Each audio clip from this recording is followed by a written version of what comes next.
सार्थक सुझाव आए हैं।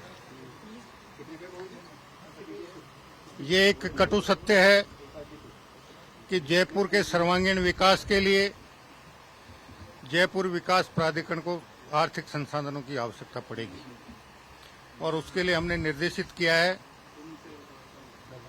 कि जोन वाइज जितनी जितनी सरकारी भूमि है उसका भौतिक सत्यापन करेंगे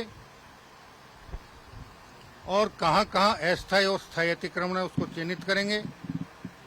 7 दिन में ये कार्रवाई होने के बाद अस्थायी अतिक्रमण हटाने के लिए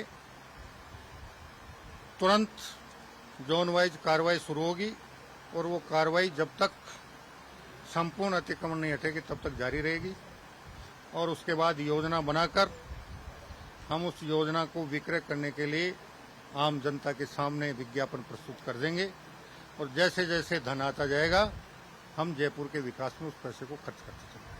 सर, आज की बैठक में लैंड फॉर लैंड के मामलों में भी डिस्कशन हुआ है।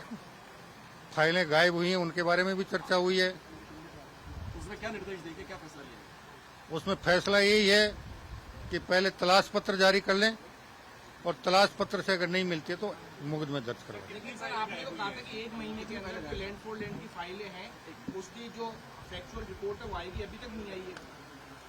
फैक्चुअल रिपोर्ट तो आई है लेकिन ये जो मूल पत्रावलियां गायब हुई इसलिए इसमें बहुत सी जानकारियां उसमें नहीं आ पाई हैं। इसीलिए ये बात हुई आज कि पहले तलाश पत्र जारी करें और तलाश पत्र से अगर फाइल नहीं प्राप्त हो रही है तो मुकदमे दर्ज करवा दिए जाए। भ्रष्टाचार हुआ है लैंड फॉर लैंड में। जितने प्रकरणों में हेरा फेरी हुई थी लगभग सारी पत्रावलियां जोन कार्यालयों से गायब है। अब पता चलेगा ना, इसीलिए तो आज निर्देश दिएंगे। अच्छा, पट्टे की फाइलें भी गायब है सर, सरकार है पट्टे। हाँ, बहुत सी जगह गायब हुई है, वो भी जानकारी एकत्रित कर रहे हैं।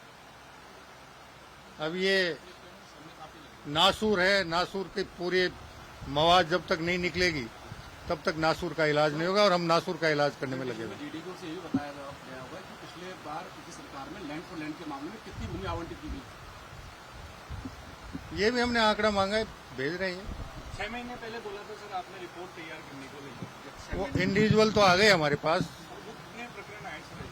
अब वो पत्रावली मैंने अभी खोली नहीं है, बंद पड़ी है। आपके कार्यालय से जो पत्र यहाँ आते हैं वो कह दिया आने वाले 27 जुलाई 2024 को अगली मीटिंग होगी, उसमें जोन में जितने भी प्रकरण पेंडिंग पड़े हैं जिनमें कोई नियमों की बाधा नहीं है, कानून की बाधा नहीं है, किसी न्यायालय का स्थगन नहीं है, वो सारे के सारे निस्तारित होकर 27 जुलाई की मीटिंग में शून्य पेंडेंसी की रिपोर्ट मिलनी चाहिए। जन सुविधाओं के लिए भूमि आवंटन का भी एक एजेंडा था। सारे बता दिए। वो जब हमारी भूमि का भौतिक सत्यापन होगा, हम योजनाएं बनाएंगे तो निश्चित रूप से उसमें जन सुविधा भी निकलेगी। सर, कितनी सरकारी जमीन पर थे बताया गया अब वो 1 सप्ताह में भौतिक सत्यापन होकर उसकी रिपोर्ट होगी। सर, एक जो मेयर सोनिया पूजन ने एक फरमान निकाला है कि जो मीट की दुकानें हैं वो हलाल और वो अलग अलग लिखा जाए उसमें। सर, कितना सही है, क्या मानते हैं आप इसके लिए? जो आप देखिए, ये कुछ धार्मिक भावनाओं से जुड़े हुए प्रकरण, किसे क्या चाहिए उसको उसके हिसाब से अगर जानकारी नहीं होगी तो कहीं न कहीं फिर कई तरह की अनावश्यक विवाद उत्पन्न हो सकते हैं। इसलिए हलाल और झटका दोनों अलग अलग